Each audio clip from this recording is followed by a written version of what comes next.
All right, the moment a lot of you have been waiting for, I'm sure, or maybe not, I don't know. We have a Wells Gardner D9200 officially on the channel. And the easiest way to identify this between the 9400, I guess, they're relatively the same, but a couple connections are in different locations, but otherwise they're identical.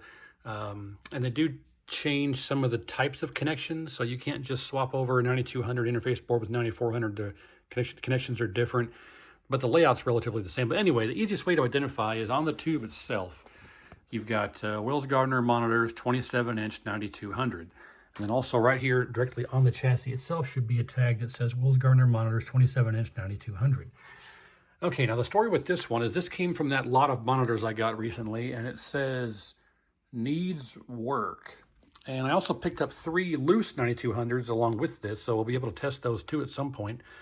But these are so notoriously difficult to get running and work on and troubleshoot that people don't work on them. So I am not going to be offering services on these. If you're watching this video and you have one of these, you want to get repaired, until I kind of can get proficient at these, I am not going to offer services at the moment.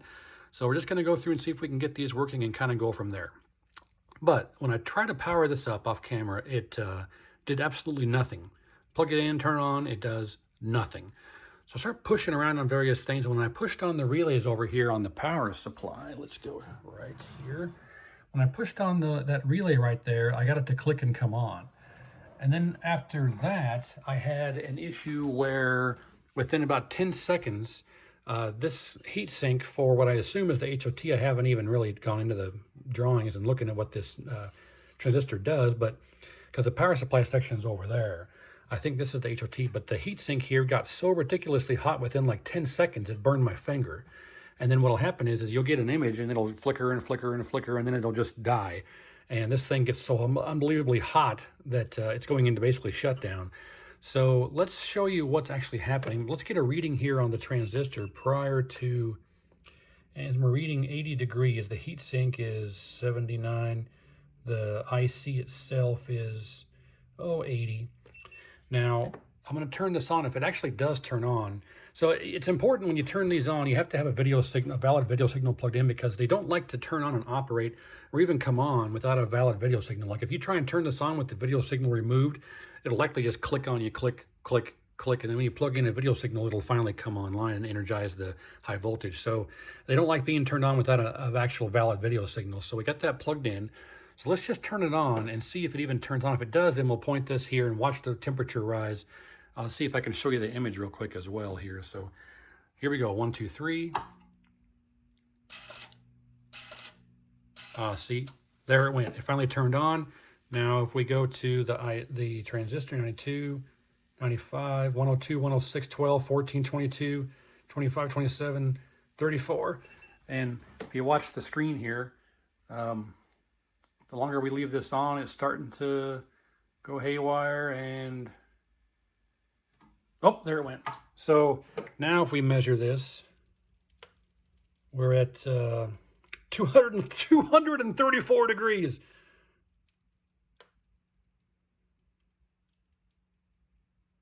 Oh, there it went, 234 degrees. So yeah, this is, man. So something is very, very wrong. I don't know if you saw that 234, but it flashed 234 degrees there momentarily. 178, 187. It's hard to really get this directly on there.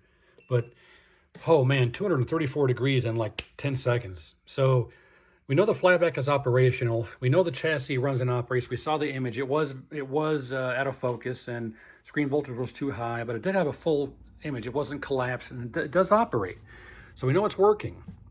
But what is the reason as to why this is getting super hot?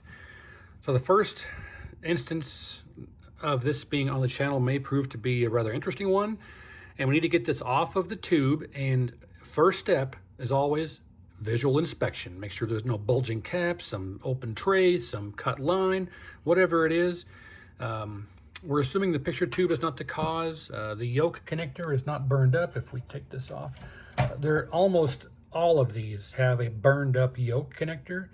So we don't have to worry about oxidized yoke pins or bad yoke connection causing high resistance, things like that. So if you do have issues like, the first thing to really check on these, if it's not working properly, is bulging caps and a burned up yoke connector. So we're okay with that. So let's get this off the tube and check for bulging caps, and just do a really good visual inspection. Make sure there's no char marks on the bottom of the chassis. Make sure no rework's been done. All the caps are original and things like that. So the fact that it's actually working works in our favor, because we don't need to try and do a deep dive into troubleshooting. We need to just do a visual inspection. We might end up just having to cap this. Man, it's still hot. We'll probably end up just having to cap this and then see where we're at from that point, because the caps that are on here are, in my opinion, I probably get some slack for saying this, but in my opinion, the caps are, crap, because this was a very expensive monitor to manufacture for Wells Gardner. So to cut costs, they use cheap caps. That's why step number one with these is always to just recap them. But assuming you want to, have it working firsthand, you want to try and get it working before then. But if you have bad caps and it's not working, you'll change the caps out to even get it working. So anyway, all right, enough jabber jabber. Let's get this off the tube and do a visual inspection and see if we can find anything obvious. Maybe there is. If not, we'll just have to cap it, do some reflow. Maybe that'll fix it. So let's find out. All right, so it's actually a couple of days later, because I had to wait for my cap kit to arrive, and there's just an ungodly amount of caps. I think there's like 87 or somewhere close to 90 capacitors that go on this thing. So it's going to be crazy to do that. And actually I have 5 of these. I have 1 complete monitor, and then I have 4 loose chassis that we're going to have to diagnose at some point. But as we know, this one operates and works, but it gets super hot, super quick. And actually, I talked about how this went to 234 degrees in a matter of seconds. Well, actually going back and looking at the footage and reviewing the footage, because it's been a couple of days since I last touched this, it actually got to 264 degrees, or 264 degrees. I'll try and put a picture here real quick of a screen capture.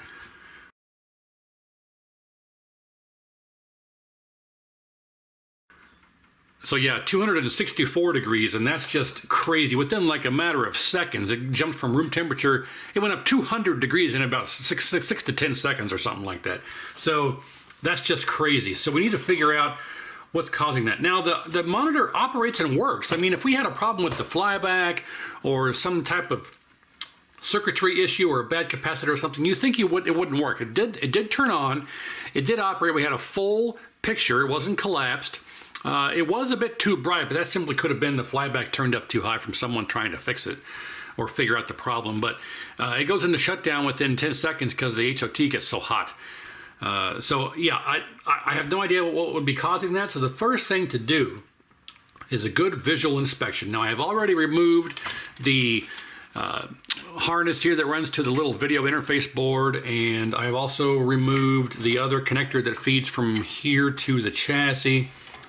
Or there's a harness that runs from here to the interface board, and then from the interface board to the main chassis. That's all been removed. So we can go ahead and remove the neck board as well. It's very simple. We can disconnect the G2 wire. We can lift this little orange or yellow piece. You just lift that up, and then the neck wire, focus wire, comes right out just like so. And to avoid losing this, we can take it and just simply snap it back on. Like so. All right, then we can disconnect this and disconnect this, and now our neck board is free to be out of the way. And then our remote PCB, we can just disconnect from here like so, and that's out of our way.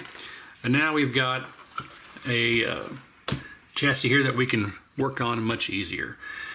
Now, let's begin with our visual inspection. So, looks like our filter caps should be okay. They are not bulging. I mean, our power supply is operational. It runs and works. This may just simply come down to bad caps, because that's probably the most common thing or issue that plagues these D9200s and 9400s is just bad caps.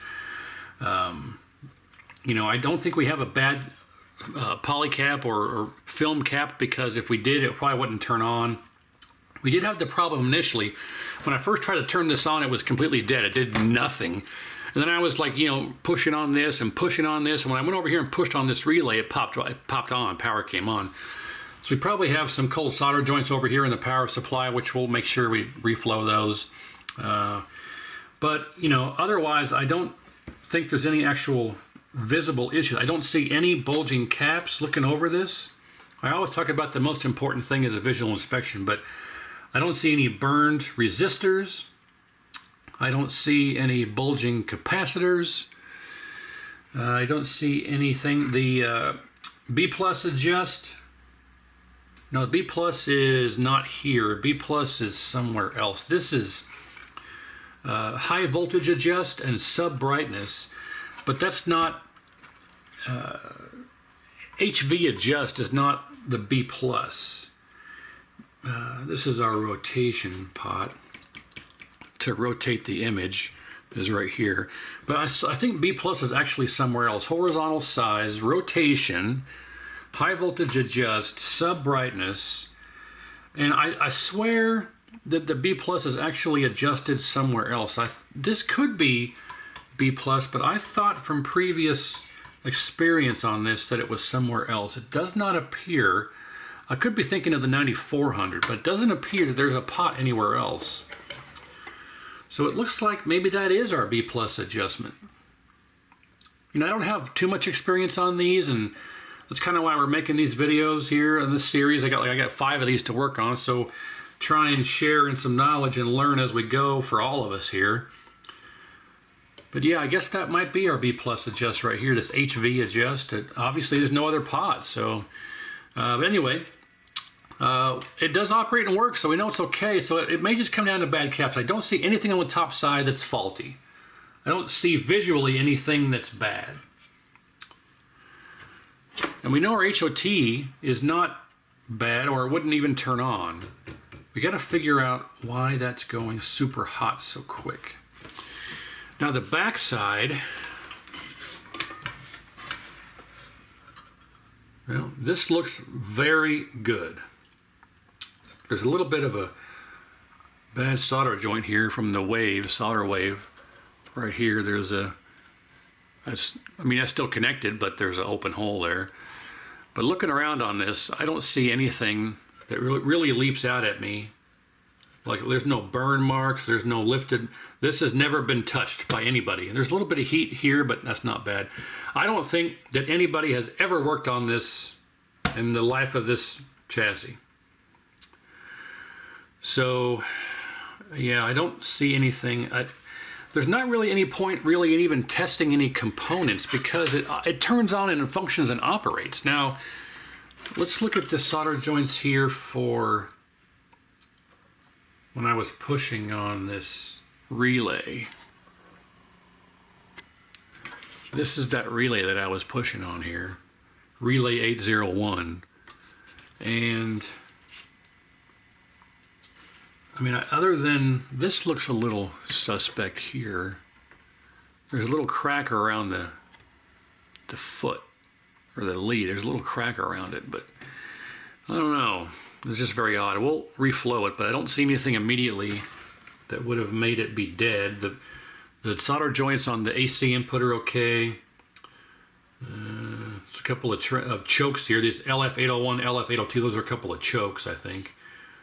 I don't see anything that's really bad. I don't see any cracked or broken joints. This does look suspect here on this relay, but we'll reflow it. Yeah, I mean, there's not really any point in testing components, like I say, because it turns on and operates. What would be causing it to get so hot so quick? That's the question. Yeah, and see, even the tag here, it says shutting down high voltage. 2000. This has been sitting on a shelf since 2014. So I think what I want to do is I have absolutely no experience with what to test in this particular situation. So I'm not even sure if we needed to test components, what components to test.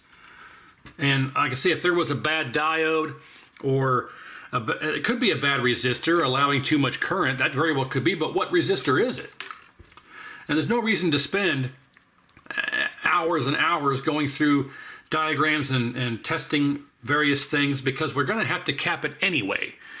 All these caps are original, and I've mentioned before that this was a very expensive monitor to manufacture for Wells Gardner. So they used non-quality capacitors. Now this is my opinion. I'll probably get flack for saying it, but in my experience, in my opinion, they used non-quality caps, and they just don't last or hold up. And I think a lot of the problems with these are just simply caused by bad caps. And since these are all original, we're going to have to recap it anyway. So I think what I want to do, what I want to start with, is just recapping it. I'll do a full cap kit and a full reflow, and then we'll turn it on and see if we have the same problem. Then if we do, we can dive into what might be causing it, just to save us some time. So yeah, I mean the brand on this, the brand on some of these caps I've never heard of before. This says Sam Young, S-A-M-Y-O-U-N-G, Sam Young. Sam Wheat. Sam Wheat. I've never heard of Sam Young. It could be a known brand, but not that I ever heard of. And we got Daewoo, or Daewoo, a D-A-E, Woo. You know, they make cars. They made cars for a while.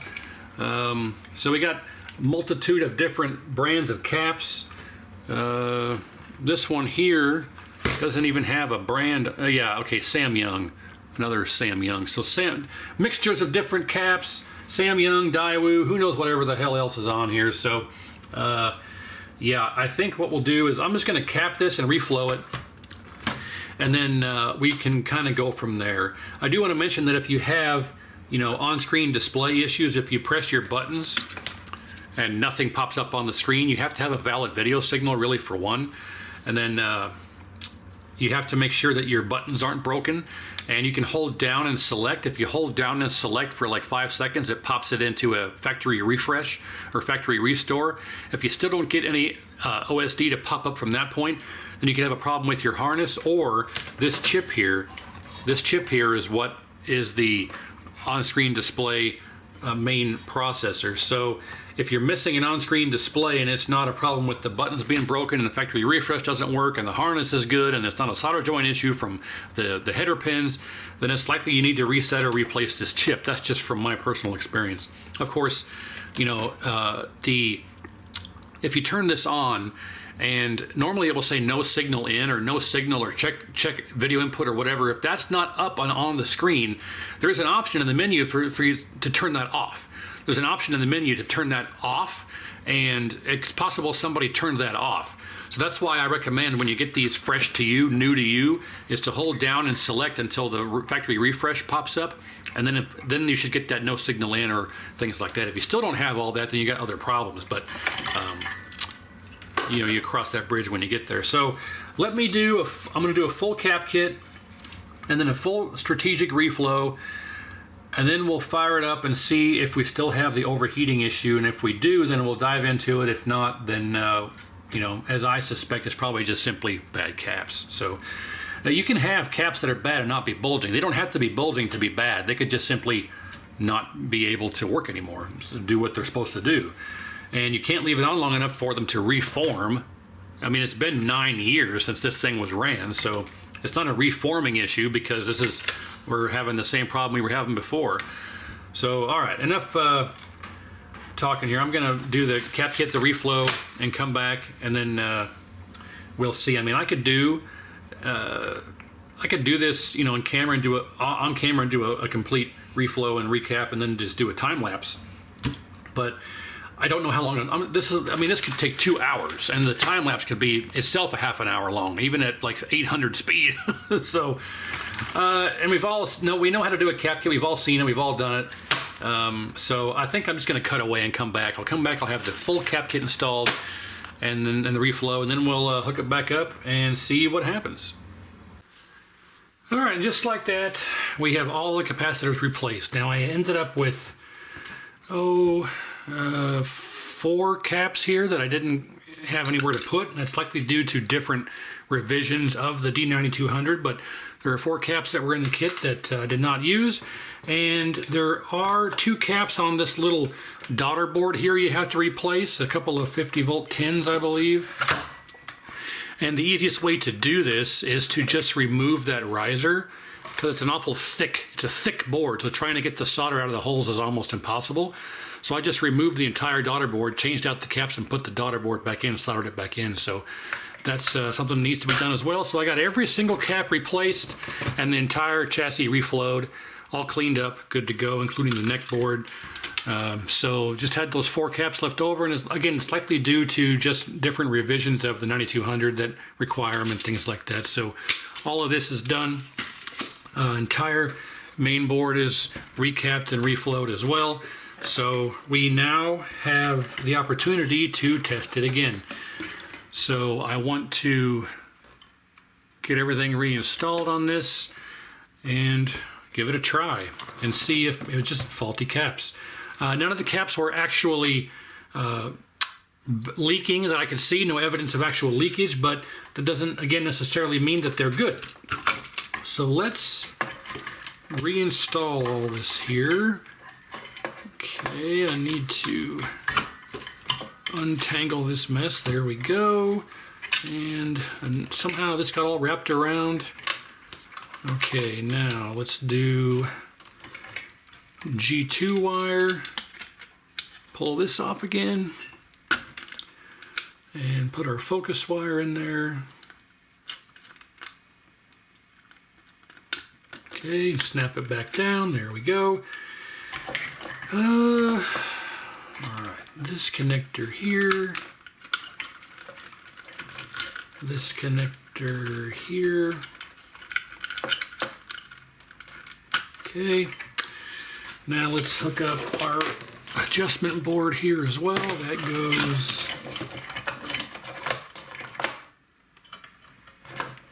here. Okay. Now, only thing left to do is to hook this back up to the tube and reconnect our connector from here to the video interface board and the connector from the video interface board to up here, I believe. And then we will turn it on and see if capacitors was our problem. Now, I got a timer going here and I'm waiting until I got all this done. So the official time to get all this done was 2 hours and 6 minutes. For full cap kit, reflow, and back together. So about 2 hours. So I also want to mention it's very important when you're doing this. There's a lot of caps. You know what? Let's just count how many there are, because I did this once, but I forgot. So let's go to calculator and let's see. 11, 13, 14, 16, 17, 19, 23, 31, 39, 40, 60, 61, 62, 66, 67, 68, 69, 74, 77, 78, 79. So apparently, I don't know why I needed that. Apparently there are 79 capacitors, according to following parts are included in this kit. So there's 79. I only ended up using, what, 75? Because there's 4 left. So 75 caps, neck board, and main board. I mean, that doesn't sound like a lot. Maybe it does. I don't know. But all right, 2 hours to complete, 75 caps. And let's get it back on the tube and see if it was just bad caps. If not, we'll have to continue on and figure out what to do. Actually, hold on. I forgot I had a point to make before I started counting the caps. It's very important. There's so many caps that it's very important to make sure that you pay attention. Don't get distracted. If you come back, make a note of something. Okay, I stopped here and I was changing this cap, and come back, because it's very easy to put something in backwards when there's so many caps and so much stuff and so much turning over and back and over and back and over and back. It's easy to get distracted and possibly put one in backwards. So I double checked and triple checked as I did all this that none of them were in backwards. So we should be good there. If I put one in backwards, obviously it was a mistake and I overlooked it, but I triple checked and made sure. So hopefully nothing is in backwards, but we're about to find out. So here we go. Well, that did not go as planned. As you can see, or as you can obviously tell, it did not work. The same exact symptom is still present. I got it to turn on first try with no issue, so our issue of having to press down on that relay to get it to turn on is now resolved. So I think the reflow probably helped with that. But we still have the same issue. The HOT gets super hot, super quick, and the screen is all whitewashed out, and the situation has not improved whatsoever with the installation of a cap kit and a reflow. So now we're kind of back to square one. So knowing that the HOT gets super hot, super quick, obviously something is shorted. And, well, what could it possibly be? Well, there's no way to know without going through the circuit. So the first thing I did was take the HOT out. And if you follow the traces around, these two traces here are going to read shorted because they're on the same pathway through other things. So if we go here to here, you see we got 0, 1 or 1.2. So that's completely normal though. So I went through this way. I got the D4. The easiest thing to do is just start checking components. Check resistors, check diodes. I just start with diodes. So if you got something that's shorted or reading shorted, technically it's not shorted between the center conductor and the outer two. See 1.5 meg, and that's one's open. Yeah, so the situation is only present while the system is powered up. So we have to assume that there's some type of other problem with a component or failed circuitry or IC or something like that. So you start going through, and the first thing I check is just all the diodes in the area. So I start with the trace and just go from component to component to component to component. And as we go through, you'll eventually find the issue. But it can get deceiving because, like for instance, D422 right here, if we zoom in, D422 is this guy right there. So you put your meter in diode mode and you expect to read a 0.5 voltage drop. But you read a short. You think, okay, that diode is shorted, but you have to be careful because if we look at the circuit here, this trace here, you can see that it runs straight down here to this leg of R476. Other leg of R476 runs right to here through this trace. So you've got this trace and this trace across R476. Now R476 is a big ceramic resistor, and it's 1.1 ohms. So your diode's going to read shorted because every voltage takes the path of least resistance. So you're reading across this resistor here. So you can't just assume that because you don't get the voltage drop and you read a short across a diode, the diode's actually bad. Like for instance, if we go to D431, we read a short as well. But that's because we're going across BD402, which is only 1 ohm or so. So this diode's actually okay. This diode's actually okay. So you end up going through this circuit, and we end up over here at D418. D418 reads correct. If we zoom back out here real quick, D418 is 0.492 or 0.5 voltage drop. But it wasn't reading that. When I got the D418, it read shorted. It beeped like that, 0 ohms across D418. I thought, okay, so the diode is shorted. So I pulled the diode out, and it read 0.492 out of circuit. Put it back in circuit, and it read shorted again. So what actually is shorted? Well, what actually is shorted, wherever it went, I think I carried it off somewhere. We'll find it. Anyway, what is shorted is Q413. Q413 used to reside right here. And you can see that if we follow the middle trace here, it runs straight to this leg, the anode here of D418, or at the cathode. I think the anode is this side. No, the side with the stripe. I forget. It's been too long since I looked it up. Anyway, so Q413 is tied directly to D418. When I removed Q413 from the circuit, my diode read correctly. So then I checked Q413 out of circuit, and now I gotta find that rotten thing. What did I do with it? Where is it? I picked it up and carried it somewhere. I left it attached to the heatsink, and I don't know where I wandered off with it. Hang on, I have to go find it.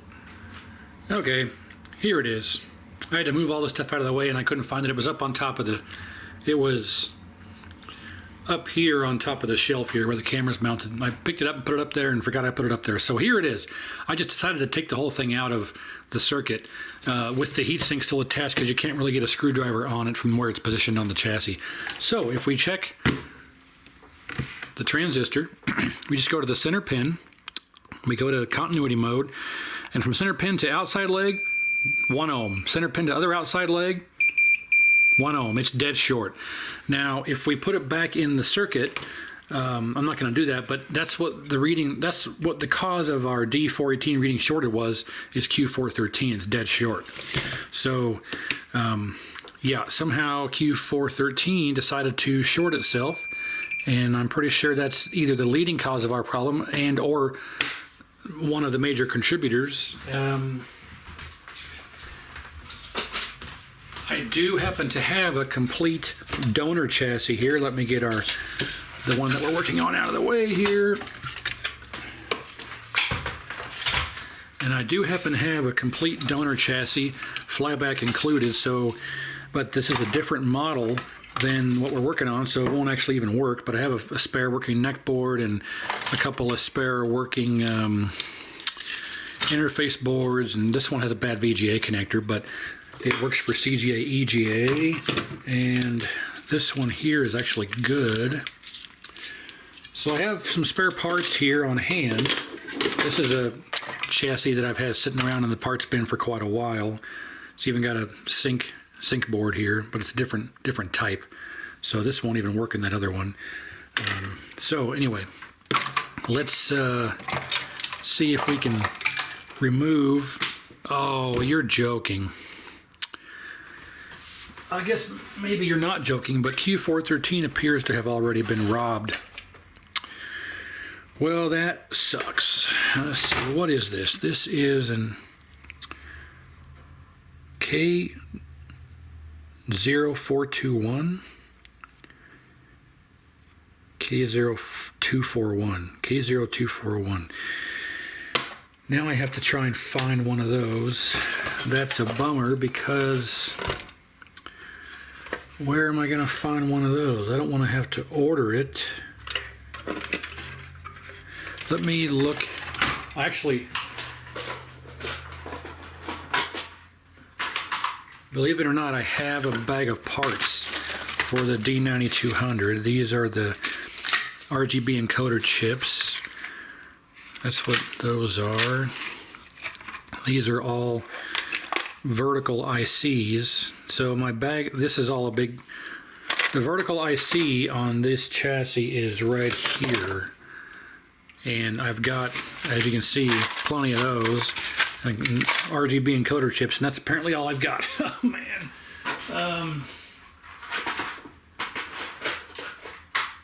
I suppose I could steal one from one of these other 4 D9200s I have on hand and just order one of these and replace it when it comes in on one of the other ones, but I wonder if that's situated, if that's used anywhere else on here.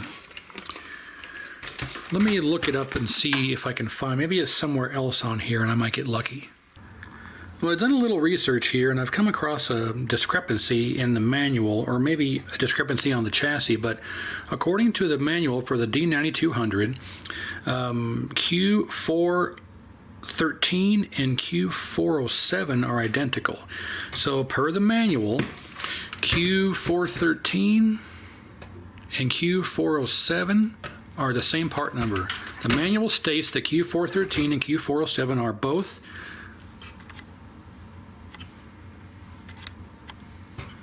I don't know if we can. It's a 1 Romeo Foxtrot 644 Alpha. Not sure if we can. It's 1 RF 644 Alpha. 1 RF 644 Alpha. Now, that's true. That was in 407. But on the chassis I'm trying to repair, 413, according to the manual, should be also a 644 Alpha. And I was misidentifying this. I was calling it a, what is that, K0241, but that's gibberish number. The actual number is 1 RFS 640 Bravo. Not sure if you can see that. It says 1 RFS 640 Bravo. But the one that the manual calls out is supposed to be in Q413 is 1RF644 Alpha. So it doesn't make any sense. If you look at I just went to Google, typed in D9200 manual, and it comes up, and it looks at the part list, and it lists Q407 and Q413 as both the 644 alpha. But in the chassis that I'm working on, I just pulled out a 640 Bravo. So what gives? Well, I'm not sure. But based off the actual manual, I'm going to go off what the manual says. The manual says that a 644 alpha should be installed. So I'm going to remove this 640 Bravo, and we're going to install the 644 alpha.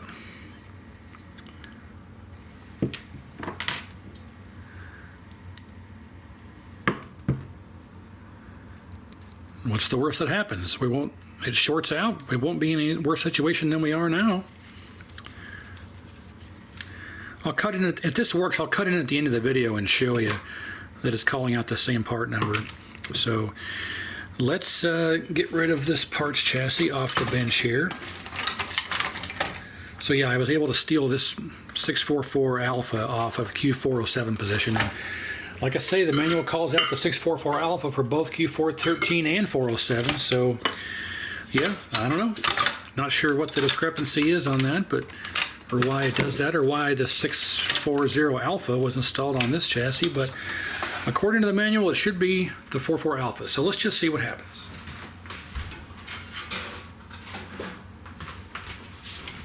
So let's install it in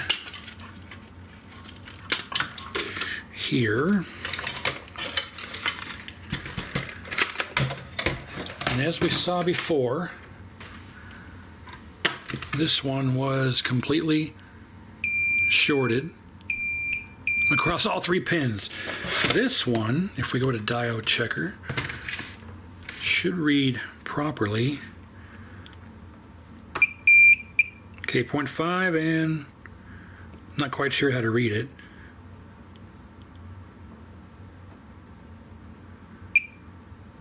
.2, and yeah, I'm not sure exactly really how to read this properly, but the important thing is it ain't shorted. So we're just going to pop it in here, see if our situation changes at all, and hopefully we'll be good.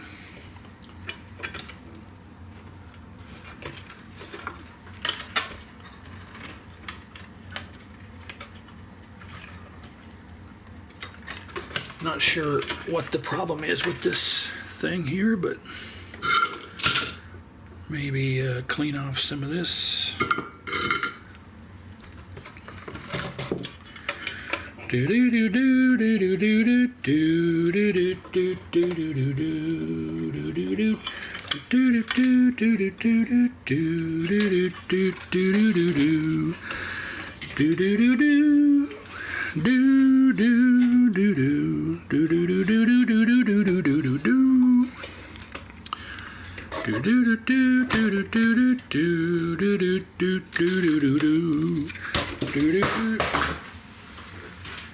I dropped my solder like I always do. I'm not very dexterous, oh no.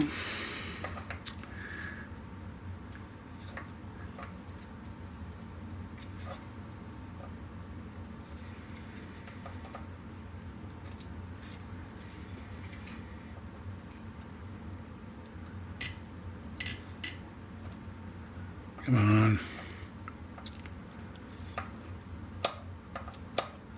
Okay. Now let's get this cleaned up and put it all back together and try it again.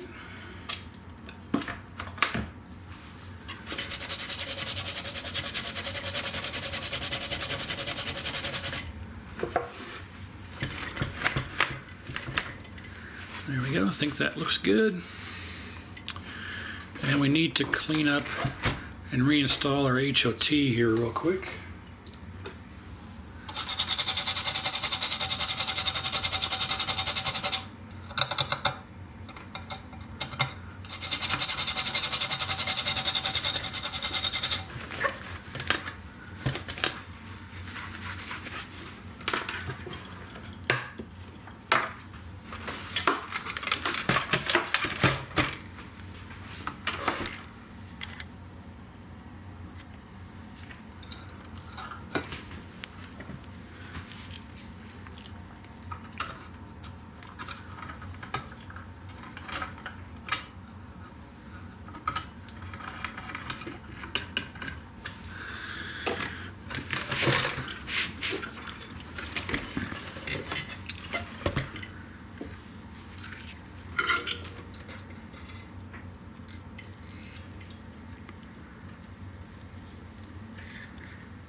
Alright, so reinstalled.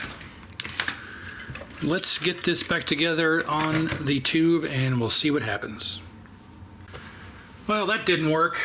Not even close. It just goes right into shutdown. You turn it on, it goes click, click, and shuts down. So what did I put in there? A 644 Bravo? That doesn't work. So I found a 640 Alpha. This is a 640 Bravo. And I pulled a good known working one out of another chassis. One of the other 5 of these that I have on hand. Well, I say known good, I mean it doesn't read shorted. So I pulled Q413 out of another one of these and put it in here. It doesn't read shorted, but what's interesting is when I go to diode mode here on the meter, put the negative on the heatsink. The negative is corresponding to the center pin. So if I go from the heatsink to the right pin, I get the 0.5 voltage drop. If I go to the left pin, I get 0.5 voltage drop. However, on all of the other chassis, the other 5 chassis of these that I have, the parts chassis one that I robbed this chip from originally, then I put it back in. And so the original one I took out and put in here that I just put in that doesn't work, I put that back in the parts chassis. So when I checked that one and I checked the other 4 of these that I have in this location, they all read the same way. They read 0.5 to the right pin and the left pin is open. But on this one, the left pin reads 0.5 voltage drop. So I have 5 other chassis where the right pin is 0.5, the left pin is open.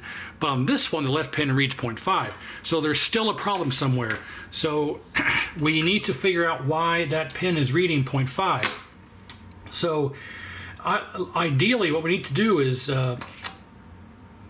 now I haven't tried this. Let me go back. I took this chip out of another chassis, one of the other 4 or 5 that I have. But this is the 640 Alpha, whereas the original one that's shorted is a 640 Bravo. But it came out of the same location from another 9200, so I assume it's going to work. But anyway, I soldered it in, but I haven't tried it because after I soldered it in and tested it again, I found that that left pin is now reading 0.5 when it shouldn't be. The other 5 chassis, it reads open. So there's something on this one that's still causing it to read up to a voltage drop when it shouldn't be. So ideally what I need to do is take this 413 back out and trace the circuit and figure out what's causing that 0.5 voltage drop to that outside pin that shouldn't be. And let's see if we can figure it out here together.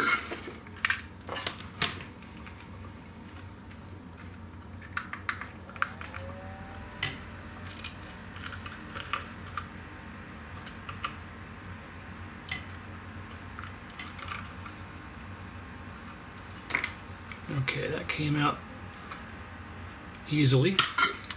Now, if you notice here, I'll take that back out. So now, if we go to the center pin in this leg, we get nothing. This one, nothing.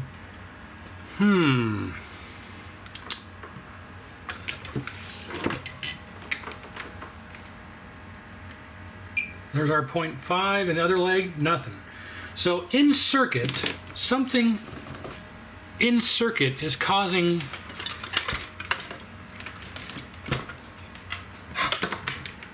these 2 pads to read like a diode in circuit. Hey, there it is. So we need to get rid of this reading.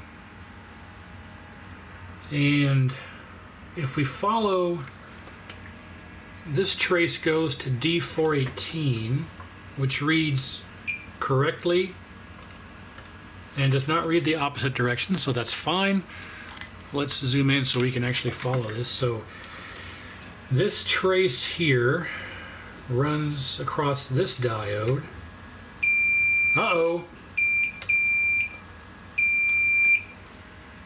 Well, that was quick and easy. Looks like D424 is shorted.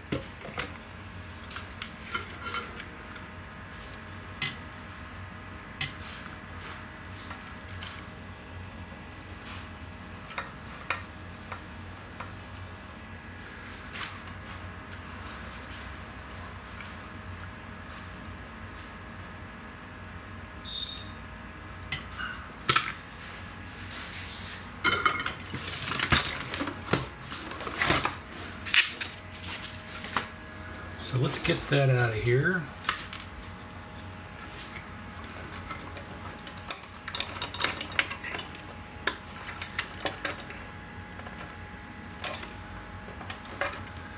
Wherever that is. Ah, it's a Zener diode.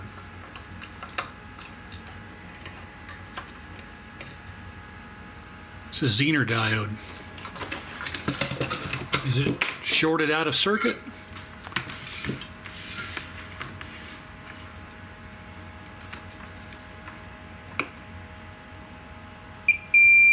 It sure is.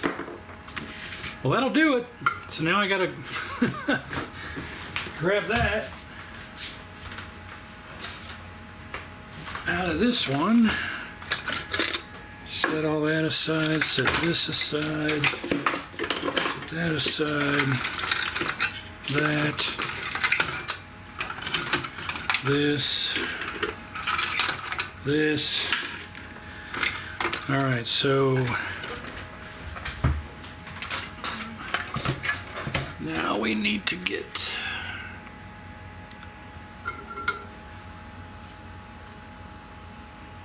which one was it? D4, was it D421? 424, right behind the heatsink.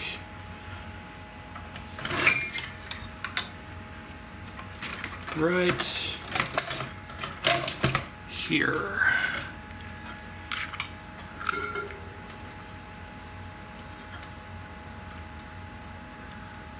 And this one wasn't short, or well, I guess we took it from 407, didn't we? Yeah, we took that transistor from the 407 location.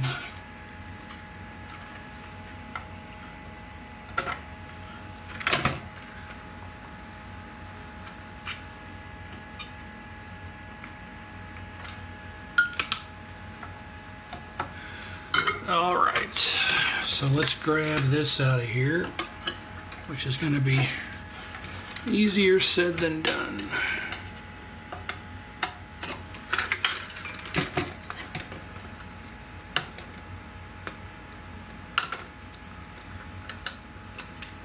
Hey, it fell out. Okay, there it is. Now, let's put all this back aside again.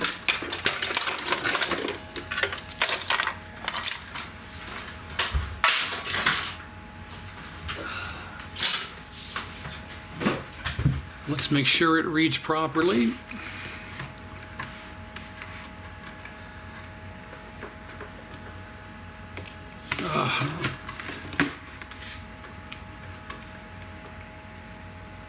Yep, okay.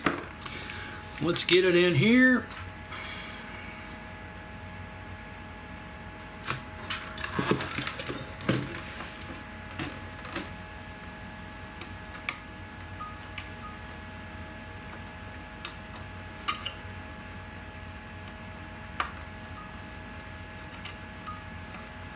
Like so. I know you really couldn't see that, but it's down in there. So that's installed the correct way, and it's not installed the correct way because it came out and I have to reposition it.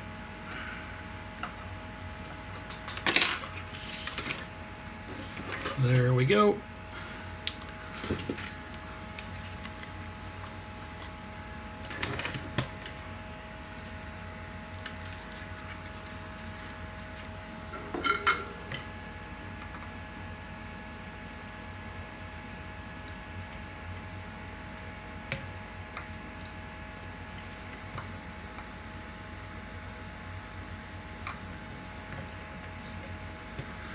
I'm not sure how this really ever powered up and operated before. When we first, at the beginning of the video, you saw it operational.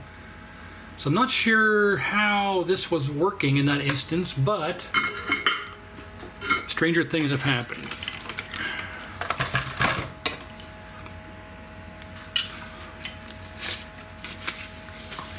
So now let's get this one RFS 644 alpha in here.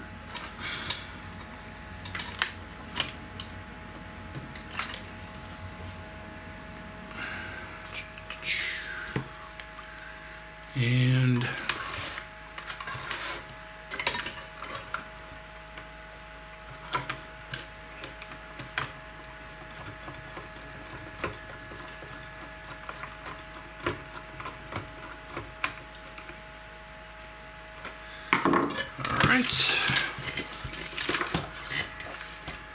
we'll solder it in.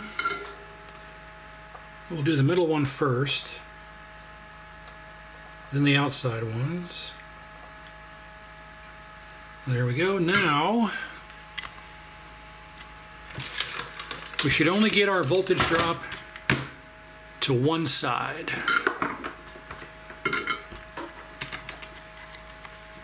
Okay, to the heatsink we go, and the right pin 0.5, left pin no voltage drop. Fantastic. All right, so far we've had possible bad caps, but confirmed a bad Q413 and a bad D424. Yes, 413 and D424. So let's turn it on now. See what it does now. I need to get this cleaned up here first, but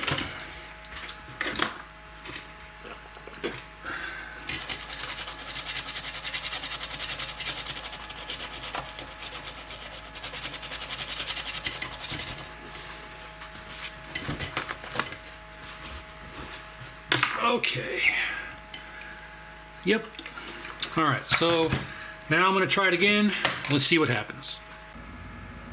Well, it's about 7 hours later from when I last left you just a few seconds ago. I got super frustrated with this and had to step away, and I was convinced that we might have our first repair failure on the channel.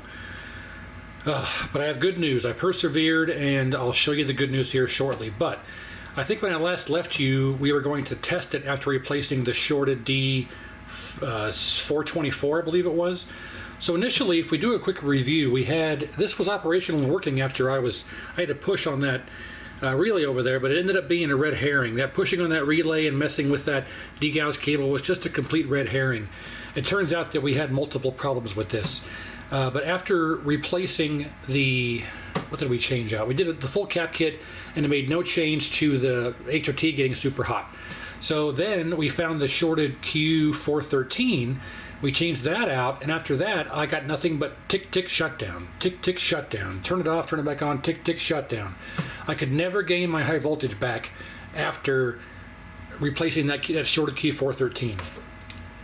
So I did some more troubleshooting, and it turns out that one of the B+ resistors, I believe it was R854, which I'll show you in a moment, or a little bit later, that was, I think it was 465 kilo ohm, and it's supposed to be 1.2 ohms. So we had a bad resistor on the B+ circuit that was keeping the B+ from getting to the HOT. Replaced that. Then I got my high voltage back, and the chassis came on. And my jubilation was short-lived because I was greeted with horizontal collapse, the vertical line straight down the middle. So I just had to step away, and I had to go do some stuff with the arcade, and I came back, and it's now about 7 hours later, and I went back through the horizontal circuit, and I found, I think, R464, 462, something. We'll review it. I'll show you exactly which one. But I found an open resistor in the horizontal section that was causing the horizontal collapse. So I fixed that. And then it went back to shutdown. And I found Q414 was bad. Changed that out. And then I got my everything back, and the chassis began operating properly. So there were 5 bad components that were causing this to be faulty.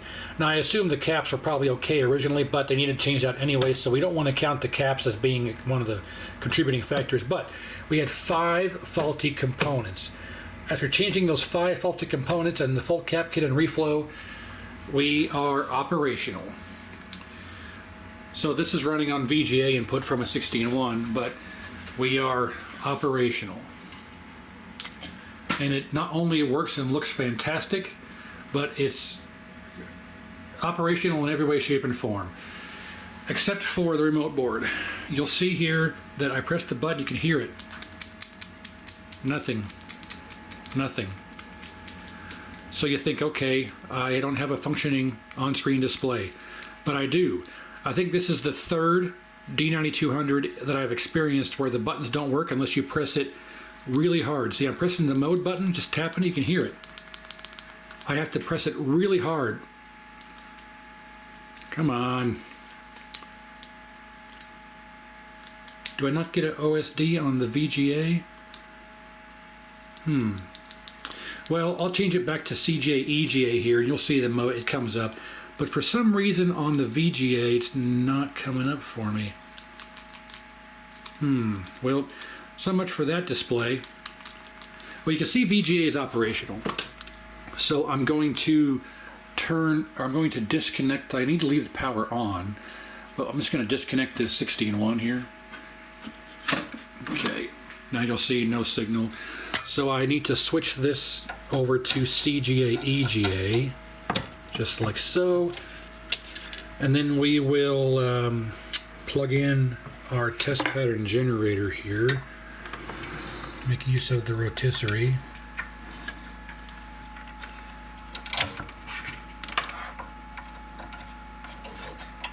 Okay. Now, it's currently set to medium res, so I'll turn this on and medium res. Perfect. We'll scroll through to RGB. There you go. Now let's try this. I'll press the mode button. See, nothing happens. If I press it hard, there it is. So I guess it doesn't pop up on the VGA input. I'm not sure why, but yeah, I had to. So if I press mode against the seat, if I press it, you can hear it. Nothing happens. If I press it hard, there it is. So don't let if you have one of these without the OSD doesn't pop up, kind of press it a little bit harder, and then it should pop up for you. Just try that. But B plus is supposed to be 170 volts. We're at 171.0. Now adjusting this HV pod doesn't really change it, and I would suggest not turning it too far to the right, because it gets crackly and poppy and you start getting some lines flickering and stuff. So you want to have it about, I mean, I don't know what the reading is, but you can see it's kind of like maybe 11 o'clock. That's where I put it, because that stops the flickering and crackling. And we're at 171.0. So, and you measure it off of R825, that whatever that resistor is there, that's the resistor that was faulty. That is, I got it written down here, R854. So R854 right there is where you read the B plus, and it's supposed to be 1.2 ohms, and it was reading 460 k ohm. So that resistor was bad, and that resistor was keeping the B plus from getting to the HOT here. So anyway, that's medium res. Now if I turn the TPG off, no signal. Turn it to standard res, turn it back on, and there's our, now you can hear that. Hear that? That is not a normal good sound. I think that's because our brightness is too high. Yep. Turn the screen pot down a bit, and gotta adjust focus now. There we go. So, and there's our standard res. So you got to make some fine-tune adjustments, but when you switch from medium, standard, or standard, medium, and VGA, they're not all going to be the same resolution. So you have to make some adjustments and minor tweaks and stuff when you do all that, whatever you end up running it on. It's not meant to really, you know, change on the fly. It's meant to have one signal and adjust it from there. But after all that, let's put it back to medium res, because it just, I like, it looks better. And then I got to turn the fly back up. There we go. So, and just for the sake of, let's put it on here. So, yeah, it's operational. We had 5 bad components. B plus is good. It's reflowed, new caps, everything's working just fine, except for this. What I want to do is, so you see here, I'll press the mode again, and we get nothing. Press it hard, and there it is. So what I want to do is spray a little contact cleaner in here. If I can get this to stay.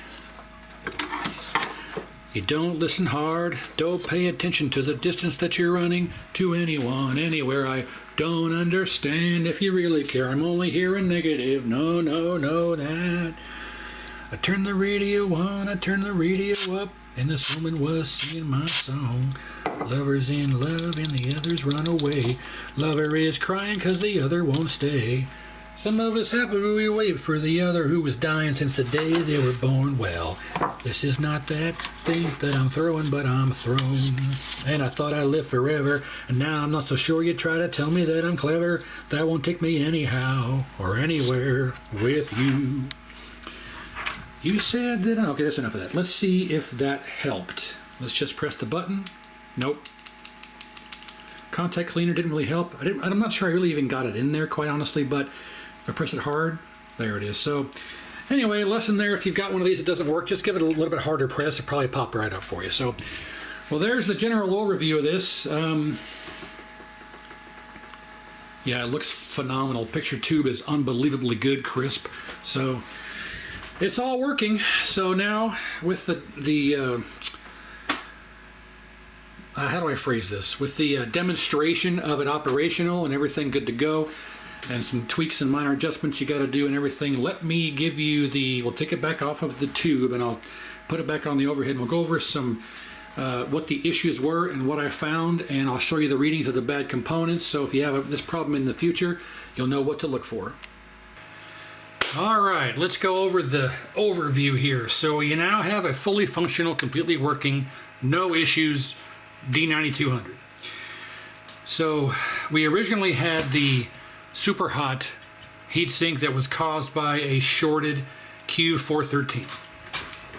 I gotta get my notes here. So, all right.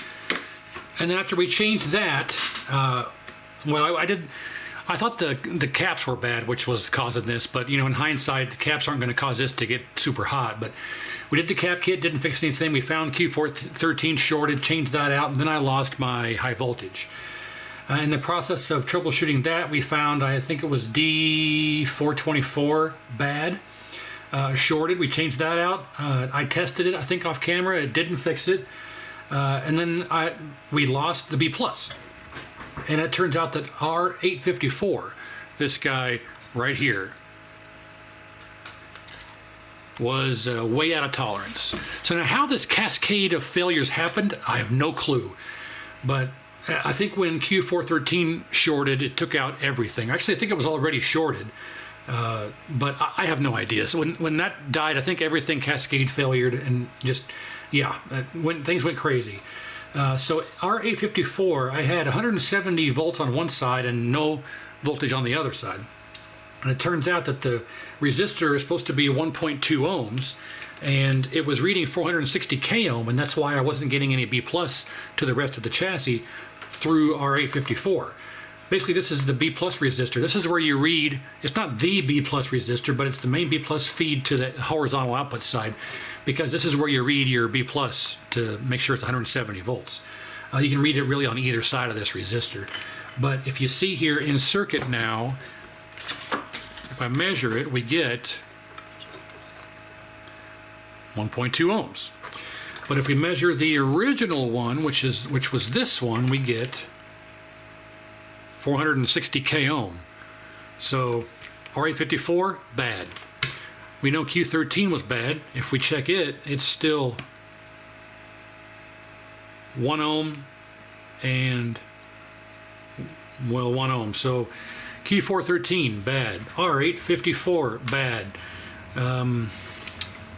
Then we had D424, this guy right there, that was right next to Q413. If we test it, it is also shorted, 0.2 ohms.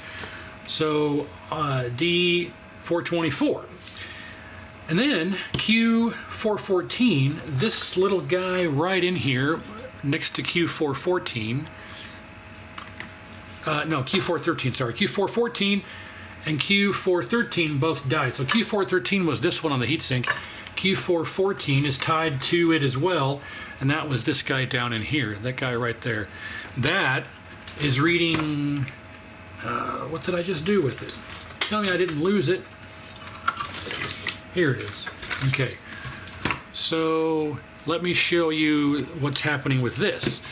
So we had that issue where the center pin and then the left pin was reading the 1.9 voltage drop. After changing out the transistor, it fixed the issue. However, I don't think we tested it. I think there was a point where I tested it again. Oh, I powered it up. I powered it up after we tested it and it read, you know, out of limits like it's supposed to. I powered it up and tested it and it didn't work. It still went tick, tick, shutdown. And then I went through poking around again. That's when I found that Q414 had also gone bad. So I think this went bad because of the final component that was out of tolerance. But if you see here, if I go to the center leg and the left leg here, we get 40k ohms. We shouldn't have resistance like that across this transistor. See 40.6k ohm. I shouldn't have kilo ohm resistance from the center pin to the outside pin. Now, of course, I'm too lazy to look this up to see if it's an NPN or PNP, but you still shouldn't have 40k ohm. It should be, you know, open or in the mega ohm, but see at 40k ohm. Now, if I go from the center to the right pin, I get 25k ohm. So that's not right. So Q414 bad. And finally, we had R462. R462 is supposed to also be 1.2 ohms, and we get 87k ohm or 90k ohm. And if we go to R462's location in the chassis here, that is right here. This guy right here. Can we see it? Can we see it right there? So it's this guy right here, R462. Now if we zoom back out and get the meter in frame here, it's supposed to be, I think, 1.2 ohms also, and it reads 1.1. And you saw that the one I took out was 90k ohm. 90.3. So yeah, we had this was causing horizontal collapse. So after replacing Q413 and Q414 and D424, yeah, Q413, Q414, D424, and R854, after changing these four components, I finally had high voltage, and it came on and worked. And as soon as the tube warmed up, I had a giant line right down the middle, horizontal collapse. Crap. So that's when I found R462 out of tolerance. So all 5 components faulty. After changing all 5 components, we now have a fully functional working D9200. So that was the repair for today. I've got 4 more of these to fix, and I'm going to tell you I'm going to take a break on these for a little bit and get to the other 4 later, because I have about, I don't know, 10 chassis in the wait as well. So I'm going to take a couple of those belong to other people, so I'm going to try and knock those out first on the channel here, and I'll come back to the other 4 D9200s later. But for the first D9200 on the channel, we have, of course, as expected, a giant headache, but a successful repair. So that being said, I appreciate it. Thank you very much. Like, share, and subscribe. Hope you learned something. And we'll see you next time.